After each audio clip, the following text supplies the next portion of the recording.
Dr. Sophie Bostock. I'm Yvonne Taylor from Oscar Kilo, and I'll be assisting wherever I can, trying to let people in and trying to keep an eye on the chat as we go through this. So this is part one of what is not a trilogy? What's a duology? There's two parts to this sleep challenge anyway, and the second one will be on the 20th of February. So don't miss that if you haven't already booked onto it. We will be recording both sessions, so don't worry if you have to miss the second one. You should be able to access it after the event. It will be in the protected area of the Oscar Kilo website, which you'll need to create a login for, but that's super quick and easy to do, and then you'll have access to all sorts of other resources as well in the protected area. Before I hand over to Sophie, can I just check that everybody is on mute, please, so that she isn't disturbed? And at the end, there may be time for some questions, and we'll try and cover these if possible. But we are limited for time, so we'll just have to see how it goes. Okay, Sophie, it's all yours. Thank you so much, Yvonne. Welcome, everybody. Thank you so much for joining our Sleep Habit Challenge. So basically, over the next 3 to 4 weeks, we are aiming to help you to get the most out of the elixir of life that we call sleep and give you more energy for doing the things we love. Now, I asked as people were joining if they'd been to any of these sessions before. This is not our first rodeo. Yvonne and I have teamed up on a number of occasions, and in fact, there are 15 hours worth of webinars stored on the Oscar Kilo site. So please feel free to explore some specialist topics, for example, sleep and anxiety or sleep specifically for shift workers. I will mention shift work today, but this session is going to be broadly relevant for everybody, hopefully.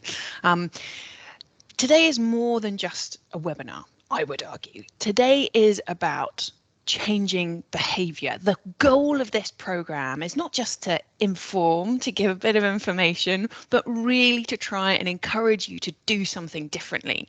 So I know that many of you, over 300, have taken a baseline sleep test. The aim of this very simple program is that today we inspire you to make some kind of simple change.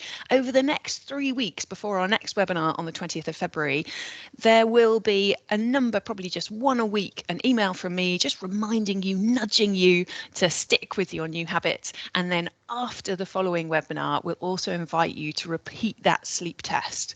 Now, in between this time, if you feel like you've got an issue that we haven't already tackled, please do feel free to email me and I'll do my best to respond, but also I can then take some of those questions, comments and include them in the second webinar. So we're really trying to help everybody who's joining today to move forward on their sleep journey. If you really can't wait for that second session, you will also find that there's an awful lot of information, videos on an online sleep program that I'll tell you more about in the next session, but it's called the Better Sleep Toolkit. So if you are itching for more intensive help, then please feel free to explore that. This program was kind of first trialed, piloted in Surrey and Sussex a few years ago. And we had some really lovely feedback. So I'm really hoping that this is something that we will be able to repeat and perhaps even do better. So back in 2021, we had a bunch of volunteers from Surrey and Sussex. When they started the programme, they were on average getting 5.8 hours of sleep a night. By the end of the programme, everybody on average was getting an extra half an hour of sleep. And I asked people, what was it that made the difference for you? And what we found was that there were loads of different things. Everybody found one little small habit that actually seemed to help them. So hopefully today something is going to resonate, something that you can take away and pilot. The good news is, well, not so good if you're not sleeping brilliantly, but the good news is that those people who have registered today have got a bit of room for improvement. So this is just to tell you, you are in the right place. You are not failing. On average, we got a sleep score of around 47%, which is fantastic. We've got lots of scope to improve. And when I asked people, what would you like to change about your sleep? There were lots of very common themes. And if I was to sum it up in sort of one comment, it would probably be this: more sleep and better quality sleep. So today we're going to be talking about the nuts and bolts of how you get better quality sleep. There were a couple of comments about snoring and things that we will actually cover in the second session. So just to give you an overall plan, today is a little bit about the awesome power of sleep, but mainly about this mechanics of how to improve sleep quality. I also want to talk a bit about behavior change. I've got a nice video which hopefully will work. I should have tested that beforehand, Yvonne, but we'll see. And then next time when we come back, we'll do a bit of a check-in, see how things have been going. We'll probably go a bit deeper on some stubborn sleep problems. I can talk about sleep aids, weighted blankets, all the other things that people try and make you buy to improve your sleep. And we'll also do a bit of a deep dive on snoring and sleep apnea. So that is coming up next time. So why a sleep habit challenge? Well, habit, according to the dictionary, is something that you do often and regularly, sometimes without knowing that you're even doing it. Habits are these behaviours that we repeat again and again, often automatically. Some of them are good, some of them not so good. But paraphrasing from one of the leading lights on habits, James Clear, who wrote this pretty awesome book called Atomic Habits. A habit in itself seems this little tiny thing, but we repeat them so often that over days and weeks and months, they can have a profound impact on our mood, our productivity and health. They are literally the building blocks of our performance and sometimes even of our personalities. And I would argue that there is nowhere where this is more important than sleep, because if you're not sleeping well, you can't just decide to be a brilliant sleeper by trying harder. As many of you will know, putting more effort into sleep is actually guaranteed to make it worse. We have to let sleep come to us by creating the right conditions for sleep. Now, I do quite a lot of work with sports people, and I've been working with Harlequins rugby team recently to discuss how they can get another title. And in sports and a lot of areas of high performance, there's this very popular idea of marginal gains. And you might have come across this described in many different ways. It was first popularized by Team Sky, I think.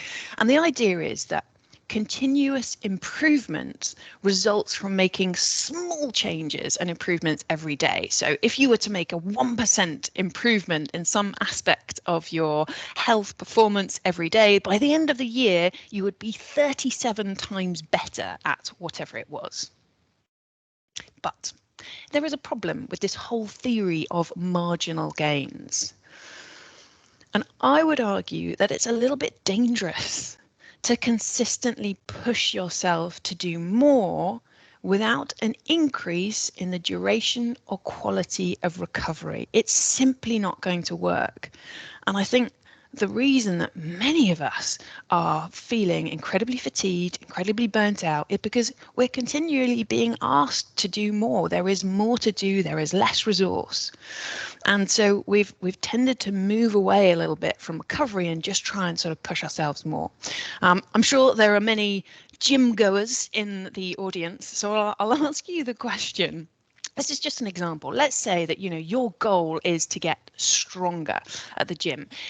Can anybody tell me, perhaps you've done some weightlifting, how do muscles get stronger? If you want to improve muscle strength, what do you need to do? Any ideas? Just type them in the chat, and Yvonne will do her best to summarize. How do we actually get stronger?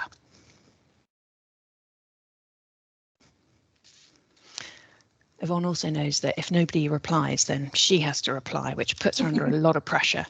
It's okay. There's loads. Okay, great. So we've got all sorts. We've got weightlifting, consistency, stress and damage and recovery, tiny tears, progressive overload, recovery, yeah. I'm using loving the these muscles, eat the buzzwords. right food.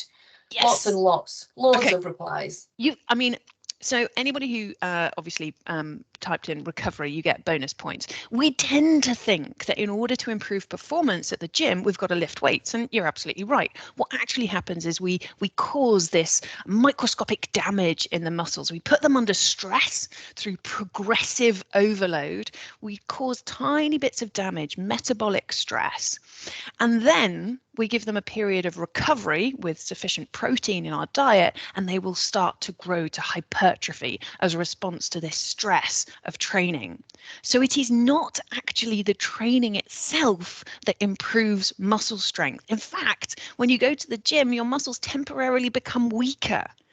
It is the process of recovery under the right conditions that actually not only takes your muscles back to baseline, but also helps you to improve performance. And it's this concept that I think is really important to kind of take away. If you want to be better, if you want to be happier, if you want more out of any aspect of life, it's really that focus on recovery that's going to take you from where you are now to improvement. I mean, with a bit of stress along the way. For a few bonus points, I can tell we've got some experts in the room. Anybody want to identify any of the hormones that we need for this protein synthesis? It's been a lot in the news recently about the importance of strength training. So this is not just for athletes. Actually, everybody, in order to maintain health and fitness as we age, needs to be kind of doing some kind of strength and resistance training. So what are the proteins that we actually need to build these muscles? Any ideas? Answers in the chat, please. You will go away not just with an understanding of sleep, but also exercise physiology. What hormones do we need to synthesize new muscles? New muscles, strengthen muscles. Yvonne? I've lost Yvonne. We've got cortisol, creatine, BCAA, amino acids, testosterone, lots of suggestions. Now we're on to something. Okay, so for those of you who put something like growth hormone, testosterone, insulin-like growth factor, these are all things that we use to kind of build up our muscles. There are other hormones which are unhelpful for protein synthesis, like adrenaline, cortisol, the stress hormones. Those actually are catabolic. They break down our muscles, like trying to kind of release energy. And the best balance, the time of day when we have the best balance for anabolism versus catabolism is during deep sleep. So we have the best environment to strengthen our bodies during sleep. So let's kind of get into it. What is actually happening during sleep? Well, if you were to put electrodes on the scalp and measure what's actually going on during sleep, you would find out that there are 4 different sleep stages. For anybody who wears a sleep tracker, they often compress stages 1 and 2 into light sleep. But in fact, it's really only light stage 1 sleep that's incredibly light. I often suggest to people not to bother pressing the snooze button, because all you're getting is stage 1 sleep, which is the lightest stage of sleep. As you can see, it looks very much like being awake. It's not restorative. So if you want to share a confession about the number of times that you press snooze in the morning, please do so in the chat. I tend to find this leads to a lot of sharing. A lot of people love the snooze button. But there is some research suggesting that the more times that you press snooze, actually the worse your sleep inertia, that grogginess that you get in the morning. So put the alarm clock on the other side of the room and set it for the time that you actually need to get up and get out of bed, because it's not until we hit stage 2 sleep, after about at least 5, maybe 10 minutes, that we start to get the restorative value of sleep. We start to consolidate memories. We start to improve our capacity for learning and focus. If you're lucky, after about half an hour, you will get into what we call deep slow wave sleep. And as you can see on this sort of track from an electroencephalogram, we get this coordinated slow pulses of energy.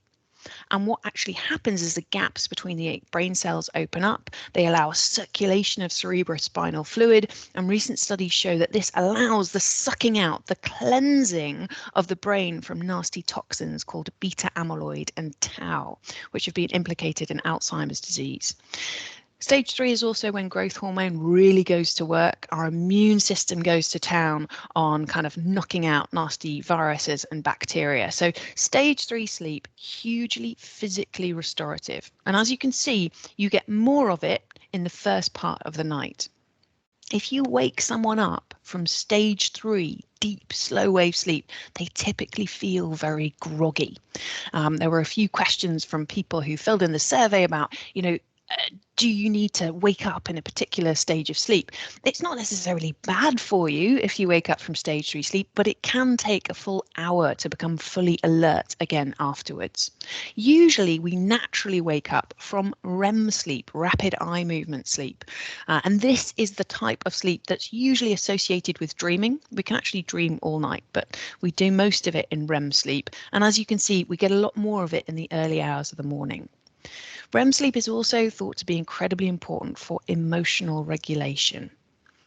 So when people are sleep deprived after they experience some kind of trauma, they are at higher risk of developing PTSD. And this has given us the clue that actually REM sleep, one of its functions is to separate out the facts from the emotional experiences of our past, so that we can look back without reliving an experience. So REM sleep, like an emotional balm for the brain. So for all those of you who said, look, I just want to be able to sleep through the night, I have some news. One thing is, it's perfectly normal to wake up between sleep cycles. So as you can see, even in this very healthy hypnogram, this map of the night, there are a couple of brief periods of wakefulness. So if you find yourself waking up during the night, this doesn't mean you have a sleep problem. This could just be a natural lapse and a little lightness between sleep patterns. And if someone is snoring or moving, or if you're too hot, then you might find yourself fully waking up. Very often you just roll over and go back into the next sleep cycle. But the bad news is, as we get older, our sleep cycles naturally change if we do nothing about it. So this kind of shows different age groups and the amount of these different types of sleep that we get. As you can see, REM sleep stays pretty similar all our lives, but what we do see is this decrease in what's labelled here SWS, slow wave sleep, deep physically restorative sleep. And so kids get a lot of slow wave sleep, but proportionately we get a bit less as we get older, unless we do something about it. What we get more of is this, WASO, wake after sleep onset, that waking up during the night. So again, this doesn't mean that you necessarily have a sleep problem if you're awake during the night, but what it does mean is that it becomes increasingly important to be able to fall back to sleep, which is what a lot of what we'll be talking about. Some of you may be intrigued to know how much sleep we are supposed to get. Sleep experts reached a consensus a few years ago that 7 to 9 hours sleep is appropriate for most adults. But honestly, if you are getting 6.5 hours of good quality sleep, you wake up without an alarm, you feel refreshed, you're not relying on caffeine or sugar to keep you going, the chances are that that is enough for you. But if you want to experiment with that, perhaps over the next couple of weeks, and just try and get an extra 15 minutes a night, that might well make the difference. This is data from a study which looked at cognitive function across a whole raft of sort of average durations of sleep in the preceding week. So 10,000 people tracked their sleep, and then they did a series of cognitive tests. And as you can see, there's this kind of bell-shaped curve where it's pretty loose for memory, but a pretty strong relationship for logical reasoning, verbal fluency, and overall cognitive function. So it really does look that the peak performance for most people was between 7 and 8 hours, which is the amount that we're kind of recommended to get. But there are these quite wide error bars, so there's a lot of natural variation. What it also means is that if you get a little bit less than you're supposed to, you're probably not going to notice a huge difference in cognitive performance. But if you are routinely getting, say, 5 hours of sleep and you find just an extra half an hour, your cognitive performance is going to improve by, according to this, like a fraction of a standard deviation. But that's a meaningful change. That means being able to focus, to remember, to process information more rapidly. So little amounts of sleep can have a big difference on performance. Okay, so how are we going to get this better quality sleep? Let's get into the nitty-gritty. Now, I know that at least 300 of you have filled in a sleep survey, and it's given you some recommendations across 3 different sleep systems. In fact, I mentioned 4 buckets, and we'll come on to the 4th one mainly next time. Over the course of 24 hours, our alertness typically follows a pattern like this. So we get more alert through the morning, we have a little lull after lunch, things pick up between about 3 and 5 p.m. This coincides with your peak body temperature. There was a study a couple of weeks ago that suggested that most swimming world records were broken at about 5 p.m, which coincides with this peak in core body temperature for a lot of people. So it's a good time to break your personal best at the gym. Then we get more sleepy. As it gets dark, we sleep and the cycle begins again. So there are, as I've said, 3 main systems which influence this pattern. And the really good news for all of us is that even if one of them is disrupted, and I'm thinking here particularly of shift workers, because your body clocks or circadian rhythms are going to be affected by your work hours. But if you concentrate on managing sleep pressure and your stress balance, the chances are you can still improve the quality of your sleep. So as I go through, think about, okay, yeah, can't do anything about that, can do something about that, and which area you kind of want to focus on. But let's start with these circadian rhythms then. What are we chatting about here? Circadian rhythms, also called body clocks, simply represent the program which is written into your DNA, which tells you to operate on a 24-hour rhythm. Now, I mentioned that it's in your DNA because you can't change this. This is wired into your cells. It's the way that we want to operate. And whenever you are asked to operate outside of that 24-hour rhythm, suddenly shifting to a night shift, for example, you can do it, but it puts a lot of stress on the body. You tend to get a higher release of the stress hormone, cortisol, for example, to help you release more energy.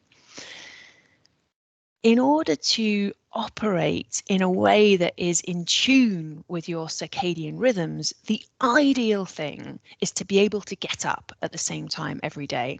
And there's been a whole bunch of research recently about the importance of sleep consistency. Just one example, this was a study that looked at hundreds of thousands of people who are using a wearable sleep tracker, and you can see the average amount of slow wave sleep, deep sleep, on this vertical axis, and average sleep consistency here on the horizontal axis. So it's pretty much a straight line correlation. The more consistent our sleep patterns are, the more deep sleep we can expect.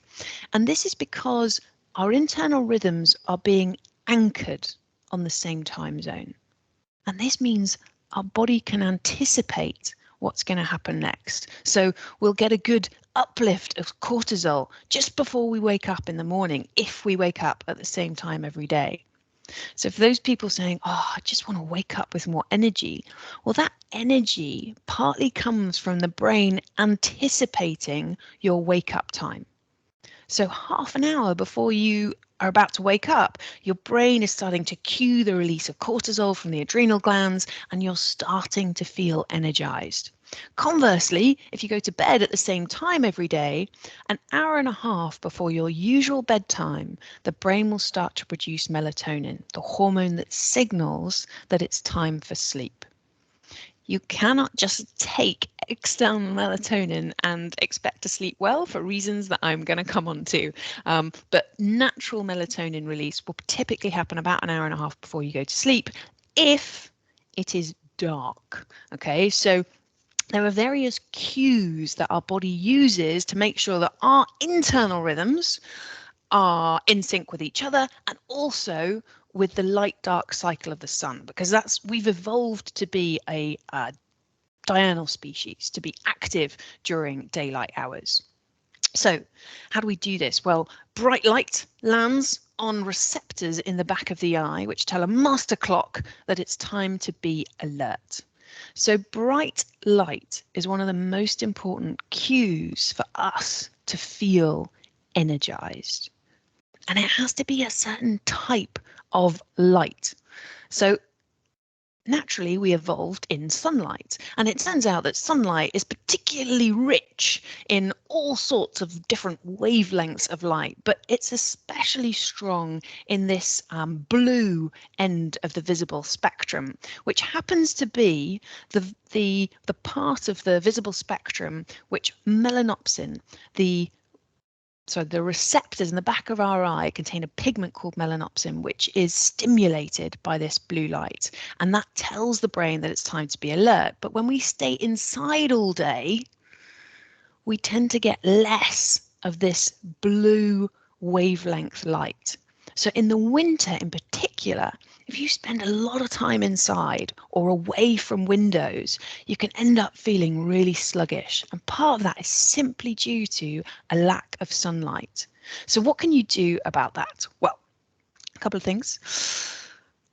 You could try one of these.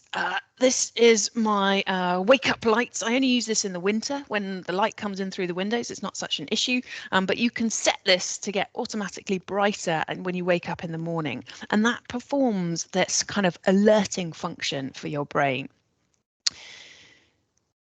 I'm going to come back to the Zeitgebers. There are other things that will also cue your body clocks. So let's say you're a shift worker and you can't get outside all day. You want to, in fact, be sleeping. You want to have blackout blinds and you need an eye mask to obscure the brain from light because you're trying to cheat your circadian rhythms and trick your body into thinking that it's time for sleep. So then you also want to pay attention to these other Zeitgebers that will influence your circadian rhythms. Temperature, food, and movement. All of these things cue the body that it's time to be alert. They're all energizing. So in the morning, getting your body moving, having some breakfast, those things are going to cue up that it's daytime. Whereas in the evening, if you're sleeping at night, you want to cool the temperature of your room. Ideally, your bedroom wants to be a degree cooler than the rest of the house. You also want to avoid eating at least 2 hours before you go to bed because that raises your core body temperature and sends a message via receptors in your intestines that it's time to be alert. Exercise is kind of a little bit different for different people. Some people are able to exercise within an hour of going to bed and still sleep well, but on average, it's recommended not to do any intensive exercise in the last hour before going to bed. But if you're trying to become more of an early bird, turn yourself into a morning person, then morning exercise will really kickstart the body clock. So to summarize circadian rhythms, we need to manage light exposure during the day and night. So we want as much brightness during the day, as much darkness at night as possible. We want to avoid eating too late at night. Alcohol also delays the body clock and can disrupt the quality of sleep. And we want it to be, cool, dark and comfortable at night. I'm going to just pause there because I've said a lot of stuff. Are there any questions that you've got about circadian rhythms before I go on to the second system of sleep pressure? There's a couple of questions in the chat, Sophie. Great. One in relation to Apple Watches. Phoebe's Apple Watch says she only gets about 45 minutes of deep sleep a night. If you want to... Yep, I can definitely comment on that. So, Phoebe, I don't know how old you are. Let me get that slide back on the screen. So something around about an hour, 45 minutes sometimes of deep sleep, not at all unusual. We are going to talk very shortly about other ways or other things which interfere with the quality of your sleep, specifically deep sleep, and I'm giving a little bit away there. But one really important thing to say about wearable devices, the latest validation for Apple Watches, for Garmin's, for Auras, for Whoop bands suggested that they are only about 60% accurate for estimating these different sleep stages. So they're pretty good at knowing how long you've been asleep for, but they're really not very good at splitting us into stage 1, stage 2 and stage 3 sleep. So don't get too worried about what that says. It may not be very accurate. We will come back to probably the number one thing that interferes with the quality of sort of deep sleep. But I think sleep consistency is definitely something that you might be able to work on straight away to improve the depth of your sleep. What was the other question? Sorry, Yvonne. The next one is in relation to nightmares, and I think that's probably worthwhile signposting to the previous webinar. There's a couple of points on people that are suffering with nightmares. Yep, absolutely. There's a really good webinar with a guy called Dr. Justin Havens, which I'd recommend that you have a look at on the Oscar Kilo website. We will also talk about nightmares, parasomnias in our next webinar. So I'm not going to say too much about them, but if we've got time at the end, I might say a little bit more. Right now, I want to go on to the second sleep system. Okay, so as we've said, these systems work independently. So regardless of what is going on with your circadian rhythms, you should still be able to use the second system, sleep pressure, to your advantage. What is sleep pressure? It's the simple build-up of a drowsy-inducing chemical called adenosine. And the more hours that you've been awake, the more of this adenosine builds up in the brain. Also, the more physical activity you do, the more adenosine builds up. It's a side product of expending energy. Then as we sleep, as we rest and recover, the adenosine gets mopped up for the whole cycle to begin again. But many people end up disrupting sleep pressure by consuming a very popular drug which blocks the effects of adenosine on the brain. Any ideas what is the name of the very popular drug which blocks adenosine and masks sleep pressure in the brain?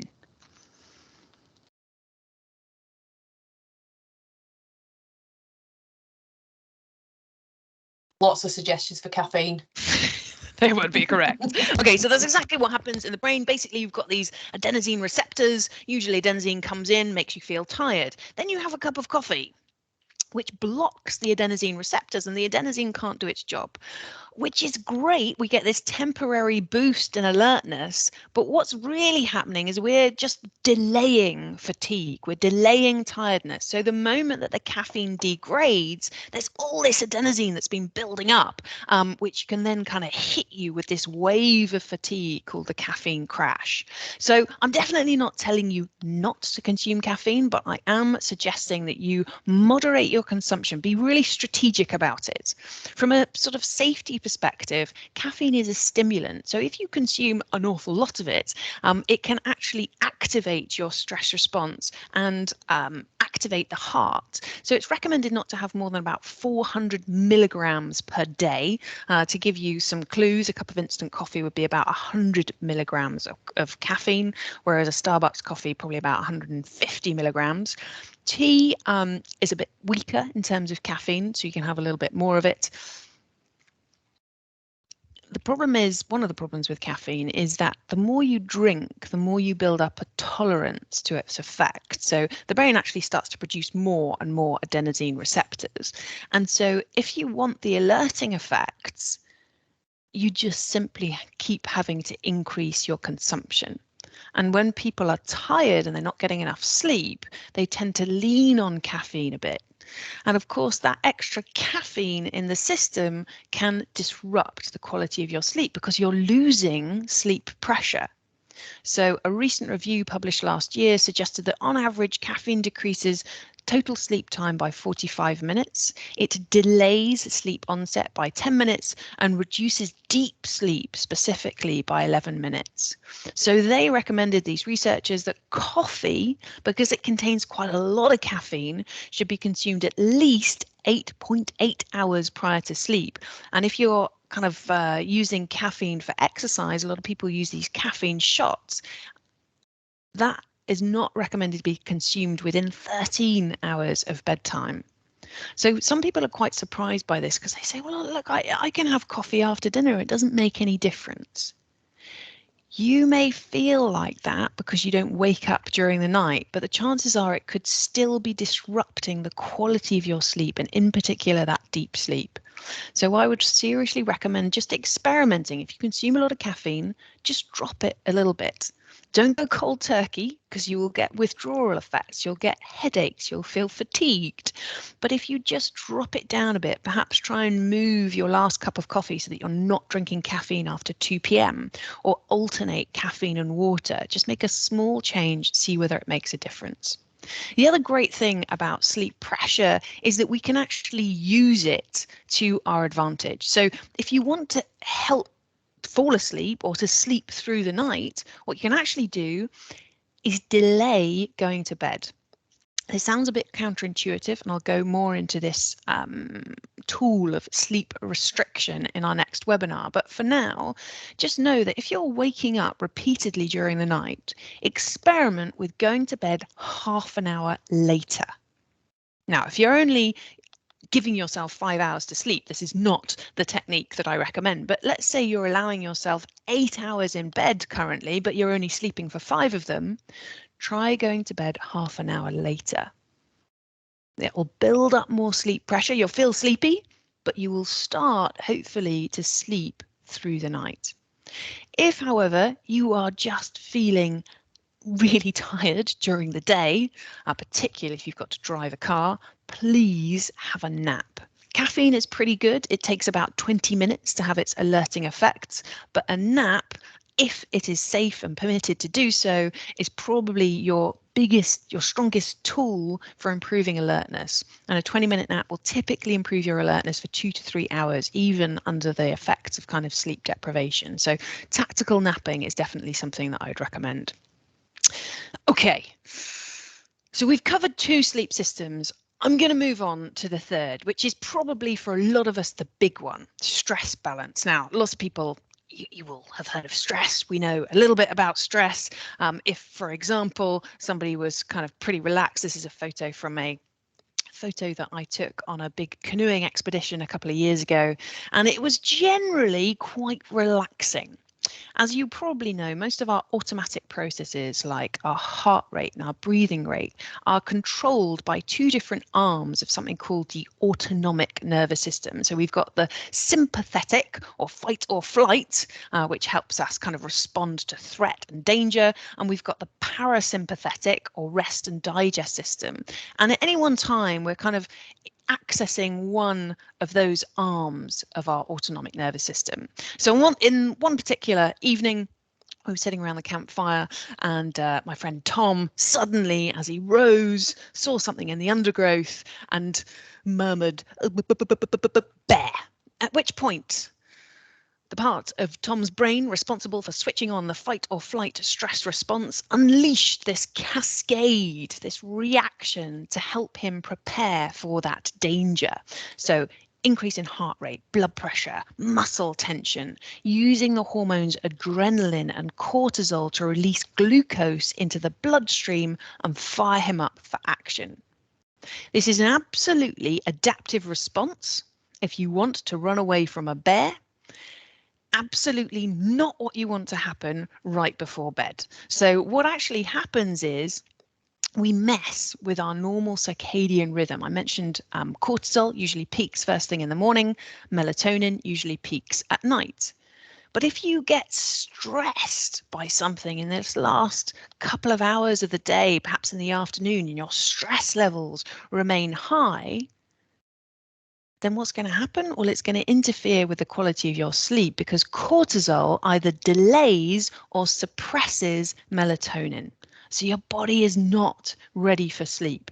And for bonus points, ladies and gentlemen, what stage of sleep do you think is most affected by stress? Any ideas? I said stage 1, stage 2, stage 3, or REM sleep. What stage of sleep is going to be most disrupted by stress? The answers are about 50-50 between stage 3 and REM. Okay, I should have asked you and why. You can type that in if you like. The answer is deep slow wave sleep. You remember that lovely restorative kind of sleep that I described? Well, because it means that you're really out for the count. It's really hard to wake someone up when they're in deep sleep. From an evolutionary perspective, if you are under threat, your body does not want you to be hanging out in deep sleep. So if we are stressed or anxious, we tend to get much lighter sleep. We get less slow wave sleep, and we can end up waking up in the morning feeling like we've hardly slept at all. And I know that a lot of you are in that camp right now. So we've got to understand how to switch off the stress response. It's not that we never want to get stressed. Stress is brilliant. It mobilizes us for action. In a lot of your jobs, I'm sure, actually having that adrenaline, having that cortisol enables you to focus and fire on all cylinders and get done what you need to get done. But we have to be able to switch off the stress response as well as switching it on. So in order to switch it off, we need to understand what switches it on. So what causes a stress response? Well, clearly this is not just bears. Simply reading an email is enough sometimes, to switch on that stress response. So as human beings, we're pretty unique. We can think, we can imagine stresses. And the stuff that switches on that cortisol tap flicks us into fight or flight.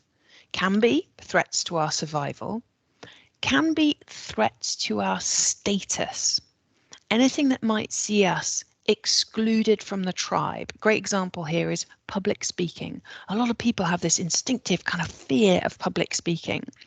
And it's partly because if you're standing up in front of a crowd, there's something within us that goes, oh, I might mess this up. They might not like me. And we are wired to want to belong. We're also wired to want to be able to predict and manage the environment that we're in. So when we take ourselves to a new environment or anywhere where we don't know what's going to happen, we're not in control, that automatically raises our stress levels. And for a lot of you, I'm sure this kind of makes sense. You know, there might not be anything hugely stressful in your life, but actually maybe you're in a situation, maybe you're moving house or something, and there's just this latent level of stress that means you're not sleeping so well as you normally might. Switching on that cortisol tap. Question for you. What about screens? Are they relaxing? Do they help us switch off the stress response, or do they switch it on? What do you think? Do they turn on the cortisol tap, or do they switch it off?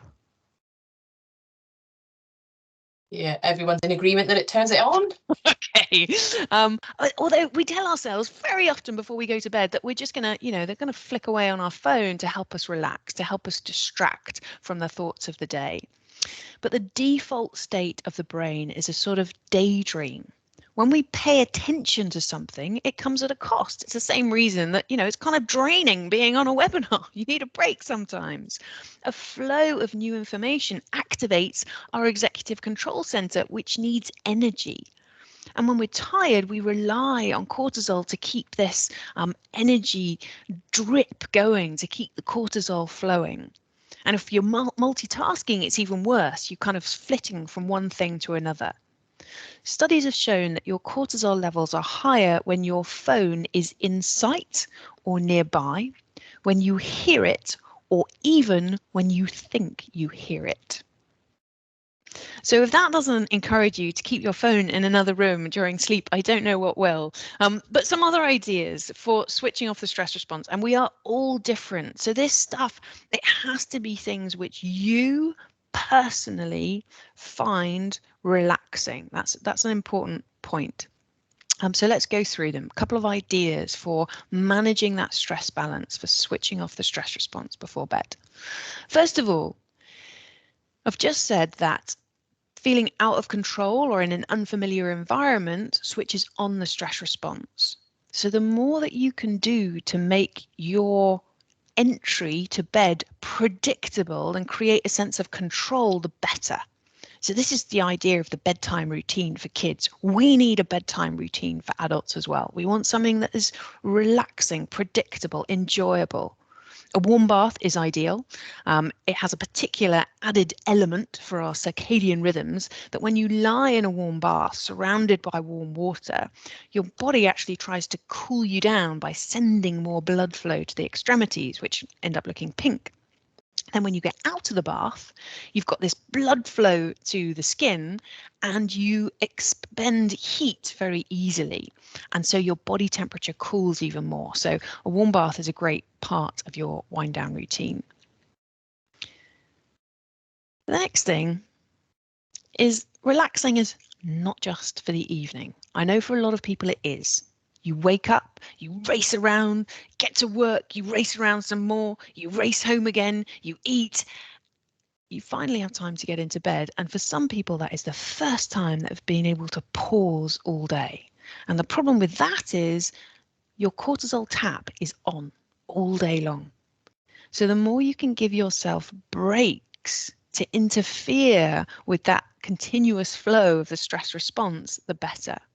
And you can expedite that relaxation process by using relaxation techniques, including mindfulness meditation, or I use a breathwork technique called 1-2 breathing. This is very, very simple.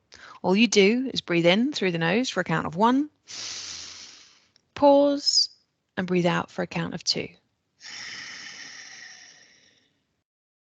Breathe in through the nose for a count of 1. Just do this with me now. 2 rounds. Pause and breathe out slowly for a count of 2. Now, if that feels really easy, you can start to breathe in for 2. And breathe out for 3. And just keep going for a sec. When you breathe out for longer than you breathe in, it slows the heart rate down. So if you wake up in the middle of the night feeling a little bit anxious, start with a bit of 1-2 breathing. Breathe in for 1, breathe out for 2. Breathe in for 3, breathe out for 4. Breathe in for 4, breathe out for 5, until it starts to feel uncomfortable, then head back to 1 and 2. It's a very simple way to just calm your heart rate. For a lot of people, the stuff that keeps them awake at night are actually thoughts. And we are going to do more on this in the next session, but a couple of simple strategies that you can use. Daily journaling is absolutely brilliant for those unwelcome thoughts that pop up at 2, 3, 4 o'clock in the morning. If you get into the habit, perhaps after dinner, of just sitting there, notepad, pencil, just write down what is on your mind. And ideally, write down what you have to remember to do tomorrow. This is really a great strategy for the end of the workday in order to sort of put the day to bed.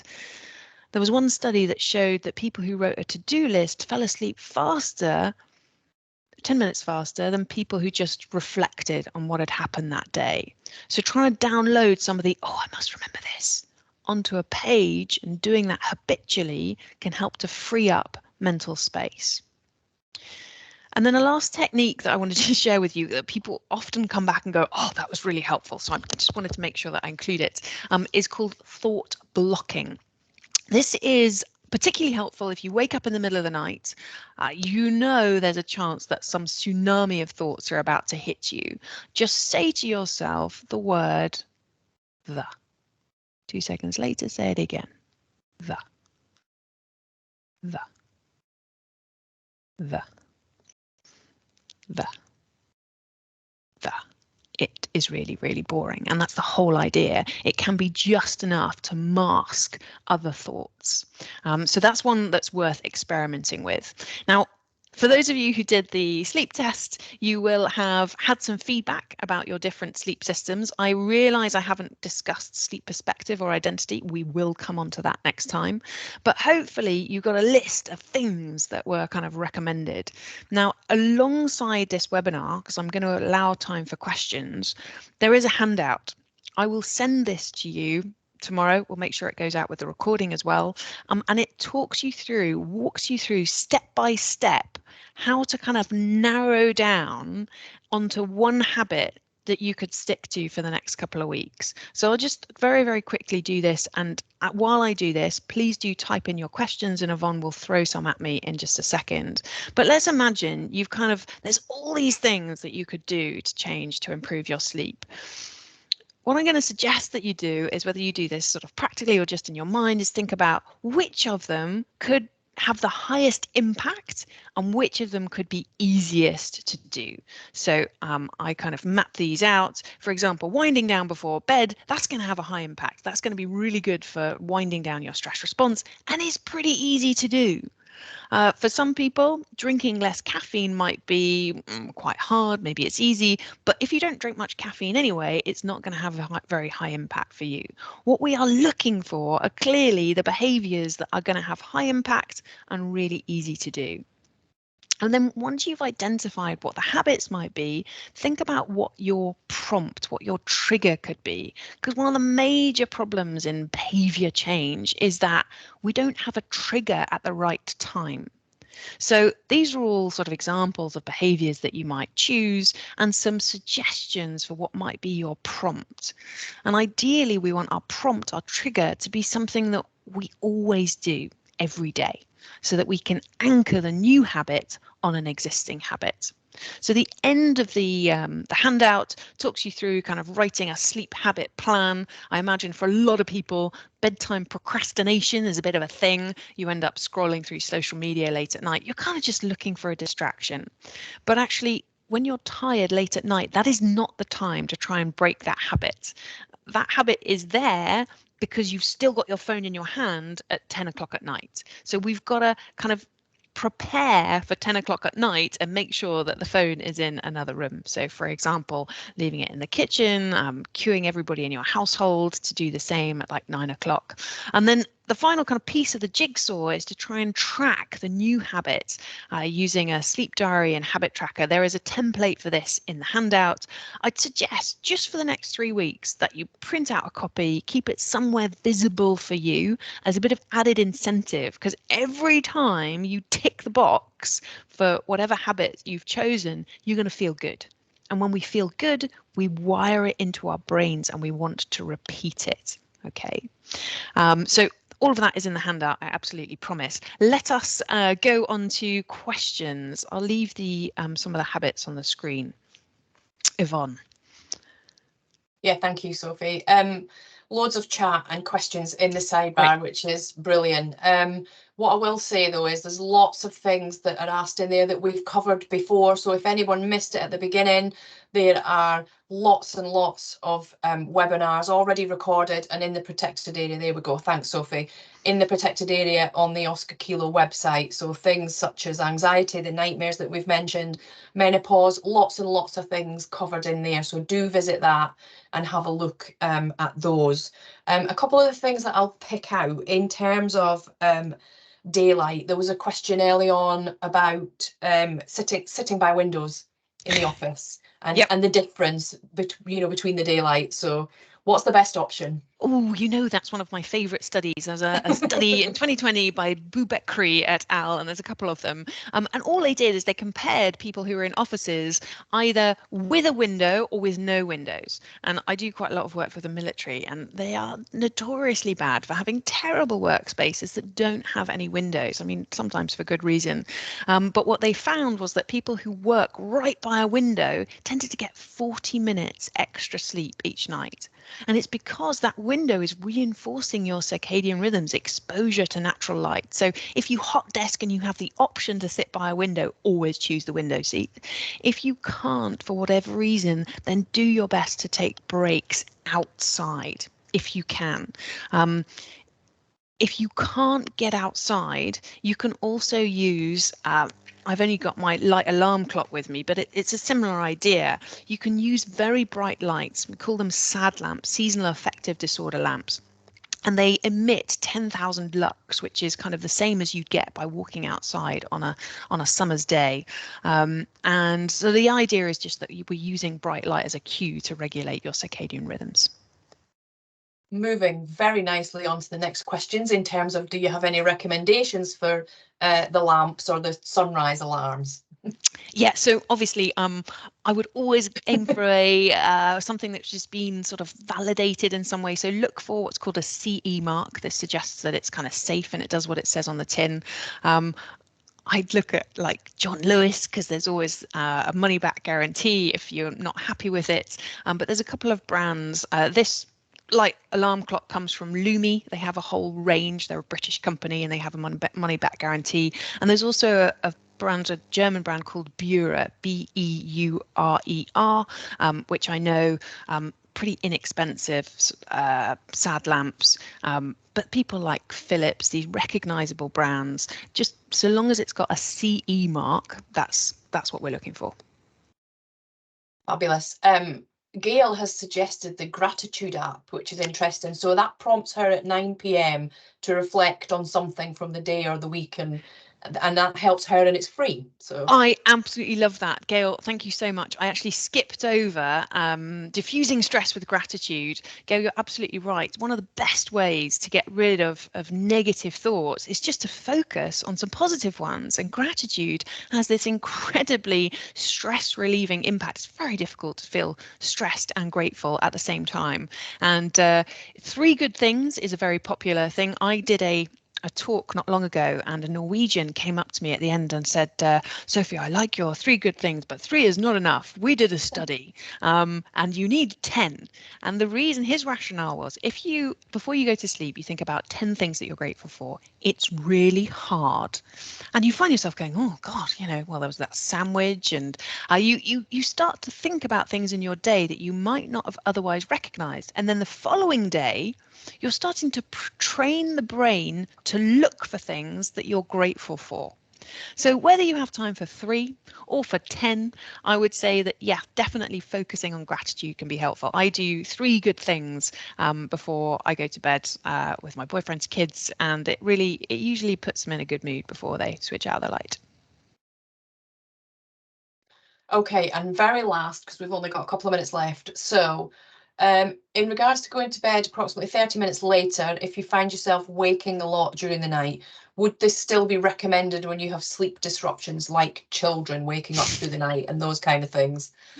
Oh, so true. Okay, so the difficulty, and I will talk more about this sleep restriction idea at the next session, but this sleep restriction can make you more tired. So if you're having your sleep compressed by external factors like kids or shift work, then I would probably not recommend delaying your bedtime even further, because your problem is just finding enough time for uninterrupted sleep. So I would say, if you have very disrupted sleep, and it's probably not your fault, maybe it's kids, focus on something else instead. Focus on only getting into bed and staying in bed when you're actually sleepy.